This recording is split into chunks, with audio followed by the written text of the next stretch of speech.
Hello everyone, আসসালামু আলাইকুম এবং সেই সাথে প্রত্যেককে জানাই গুড মর্নিং। সবাই কেমন আছো? আশা করি আল্লাহর রহমতে ভালো আছো। জি আলহামদুলিল্লাহ, আমিও ভালো আছি। তো যে যেখান থেকে আমার ভিডিওটি দেখতেছো প্লিজ অবশ্যই একটি লাইক দিবে আর সেই সাথে সুন্দর একটি কমেন্টস করবে, কারণ তোমাদের ছোট্ট একটা লাইক এবং একটা সুন্দর কমেন্টস আমাকে সামনের দিকে এগিয়ে যেতে সাহায্য করবে। আমি যেহেতু ইউটিউবে নতুন, তো তোমরা অবশ্যই আমাকে প্লিজ সাপোর্ট করবে। তোমাদের সাপোর্ট ছাড়া আমি কখনোই সামনে এগিয়ে যেতে পারবো না। তো এই তো সকালবেলা সবার জন্য এই যে রং চা করে নিলাম, আর আজকে একটু ঘুম থেকে দেরি হয়েছে, তো এই যে ভাবলাম যে অল্প স্বল্প নাস্তা দিয়ে দিনটা শুরু করি।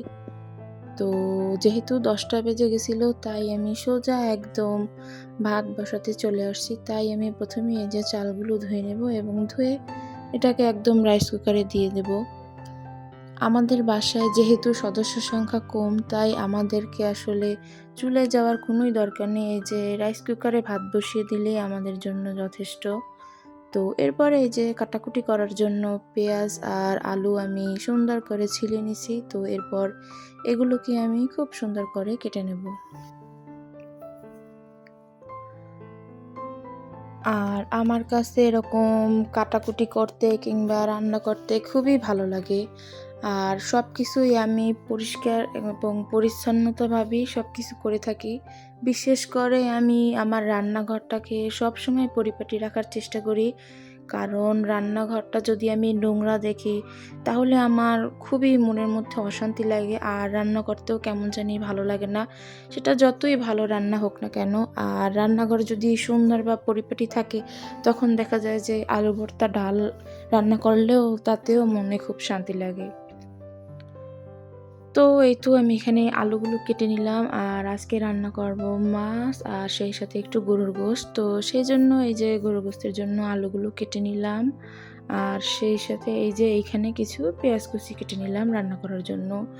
আর আমি সব সময় রান্না করার আগে এইভাবে সব কিছু রেডি করে নেই, তারপরে আমি রান্না করতে যাই। আর আমাদের মতো এই যে গৃহিণীরা যারা খুব সংসার করতে ভালোবাসে বা সবকিছু পরিপাটি রাখতে পছন্দ করে, বা তাদের এই কাজটাই করতে খুব ভালো লাগে, কিন্তু দেখা যায় যে আমাদের সমাজের চারপাশের কিছু কিছু লোকেরা আছেন যে তারা ভাবে যে গৃহিণী মানেই হচ্ছে ঘরের খাবার রান্না করবে, কাপড় ধুবে, ঘর মুছবে, ব্যাস। আসলে গৃহিণী মানে তো এটা নয়। আমি মনে করি গৃহিণী মানে হচ্ছে একজন ম্যানেজার, একজন সাইকোলজিস্ট, একজন শিক্ষক, একজন পরিবারের বন্ধু, যে পরিবারটাকে খুব ভালোবেসে তাদের সবাইকে আগলে রাখে। সে পরিবারের সকালটা শুরু করে এবং রাতে শেষ করে। একজন গৃহিণীর মানে কি শুধুই সংসার করা? সে তো সন্তানের পড়াশোনার দিক খেয়াল রাখে, স্বামীর শারীরিক মানসিক অবস্থা বোঝে, শ্বশুর-শাশুড়ির টেক কেয়ার করে এবং পরিবারের কখন কি খেতে ইচ্ছে করে বা তাদের কখন কি ভালো লাগে, সেটার দিকেই হচ্ছে মেইন খেয়াল রাখা। তো এটা আসলে সমাজের অনেকেই ভাবে যে গৃহিণী মানেই হচ্ছে রান্নাবান্না বা কাপড় ধোয়া, থালা বাসন ধোয়া, এগুলোই। আসলে কি গৃহিণী মানে কি এইটা? আসলে তো এইটা নয়। যারা এইটা ভেবে কাজ করে তারা আসলে কখনোই সংসারে সুখী হয় না। আর সংসারকে যারা ভালোবাসে না, তারা কোনোদিনও আসলে সংসারের মর্মতাটাই বুঝবে না। তাদের কাছে মনে হবে যে সংসারটা মনে হয় অনেক বোঝা। তো এভাবে যদি কারো ধারণা থাকে, সেই সংসারে তো আসলে সুখ হয় না। আর সংসার তো সুখী হয় একজন রমণীর গুণে। আর সেই রমণীর তো অনেক দায়িত্ব আছে, যেমন তাকে সংসারটাকে গুছিয়ে রাখতে হবে, পরিবারের সদস্যদের দিকে খেয়াল রাখতে হবে, তাদের স্বাস্থ্য, মন, ইচ্ছা সবকিছুর দিকে তাকে আসলে খেয়াল রাখতে হবে। তারপরে ঘরের পরিবেশকে ভালো রাখতে হবে, ঘরের প্রত্যেকটা মানুষকে ভালোবাসতে হবে, তারা কি চায় তাদের মতামতের দিক খেয়াল রাখতে হবে। তারপরে সবার সমস্যার গুলো শুনতে হবে তাকে মনোযোগ দিয়ে, তাহলেই না সংসারের একজন পারফেক্ট রমণী হওয়া যায়। আর সীমিত আয়ও খরচ ম্যানেজ করা, যেমন অনেকেই আছে হাসব্যান্ডের যতটুকু আয় তার থেকেও অনেক বেশি খরচ করে, যেমন দেখা যায় যে অন্যের কি আছে তারও সেইটা লাগবে, কিন্তু আসলে আমি মনে করি যে এরকমটা করা উচিত না। যার হাসব্যান্ডের যেরকম আয় তা স্ত্রীর উচিত সেভাবেই তাকে আসলে ব্যয় করাটা। যদি মনে করি যে না ওই অন্যের কি আছে সেইটা আমারও লাগবে, এভাবে হলে তো আসলে সেই সংসারে কখনো সুখ হয় না। আর যে হাসব্যান্ডের সমস্যার দিক বিবেচনা করবে না বা তার কতটুকু আয় সেটা সে বুঝবে না, তার বেশি লাগবে। তাহলে তো আর সে জীবনে সঞ্চয় করতে পারল না, আর ভবিষ্যতে সে সুখীও হতে পারল না। তো অবশ্যই উচিত হাসব্যান্ডের যে রকমের আয় সেভাবেই আসলে পরিবারের ব্যয় করা উচিত। কখনোই তাকে মানসিক চাপ দিয়ে কোনো কিছুই করা উচিত না। আর আমরা প্রতিদিন যা করছি সেটা কিন্তু শুধু ঘরের কাজ নয়, এটা ভবিষ্যৎ গড়ার কাজ। কারণ সন্তান আপনার বা আমার কাছ থেকেই শিখবে।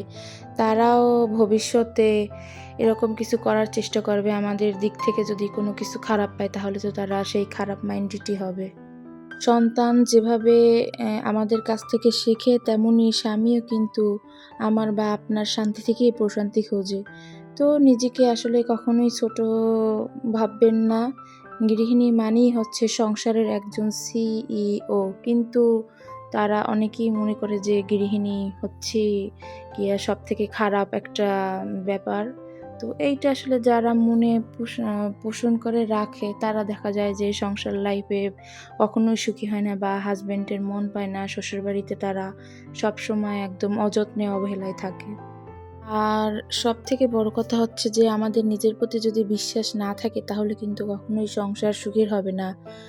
আর নিজের পরিচয় ও মূল্য বুঝে চলতে হবে সমাজের কাছে, তাহলে অন্যরাও সম্মান দেবে। নিজের যত্ন না দিলে বা নিজের কাজকে গুরুত্ব অ না দিলে তখন কিন্তু দেখা যাবে যে সংসারের দিকেও একটা অবহেলা চলে যায়। তাই সর্বপ্রথম আগে নিজের যত্ন নিতে হবে। নিজে ভালো থাকলেই তো সবার দিকে খেয়াল রাখা যাবে বা সংসারও সুন্দর মতো করা যাবে। তো এই তো দুপুরের সমস্ত কাজ-বাজ সেরে তারপরে এই যে সাউদার বাবা কিছু বাজার নিয়ে আসলো। আর এগুলো হচ্ছে আমাদের কিছু সবজি বাজার। আর এখানে যে কিছু মাছ ছিল এগুলো হচ্ছে আমাদের একদম কোরবানির ঈদের আগ পর্যন্ত এগুলো দিয়ে চালিয়ে যাব। আর ফ্রিজেও কিছু ছিল। তো এই যে এখানে যে কিছু তুলার মাছ আনলো, সাথে শিং মাছ আর কিছু চিংড়ি মাছ তরকারিতে খাওয়ার জন্য। আর এই তো এখানে কিছু সবজি ছিল। আর এই যে এদিকে আমার শাশুড়ি মেয়ে মাছগুলো কেটে দিচ্ছিল। আর দেখা যায় যে আমাদের বাসায় মাছ আনলে আমার শাশুড়ি মা এসে সবসময় মাছ কুটে দেয়। আমার খুব একটা মাছ কোটা লাগে না। এদিক থেকে আল্লাহর রহমতে আমার শাশুড়ি খুবই ভালো আছে। সে পরিবারের জন্য অনেক করে, আর সংসারের অর্ধেক কাজ প্রায় সে করে।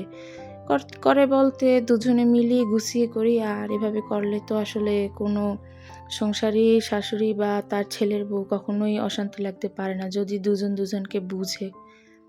তো এরপর এই যে দুপুরের খাবারটাও আমরা সেরে নিলাম। এই যে আমি আর আমার মেয়ে ফার্স্টে এই যে বসলাম খেতে, আর আমার শাশুড়ি মা ওইদিকে নামাজ পড়ছিল। তো ভাবলাম যে আমরা খেয়ে নেই। তো এই তো আমার ব্লগটি এই পর্যন্ত। যদি কথাবার্তায় কোনো ভুল হয়ে থাকে অবশ্যই প্লিজ ক্ষমার দৃষ্টিতে দেখবেন। আর যদি ভালো লেগে থাকে তাহলে প্লিজ লাইক করে যাবেন। তো সবাই ভালো থাকেন, সুস্থ থাকেন। আল্লাহ হাফেজ।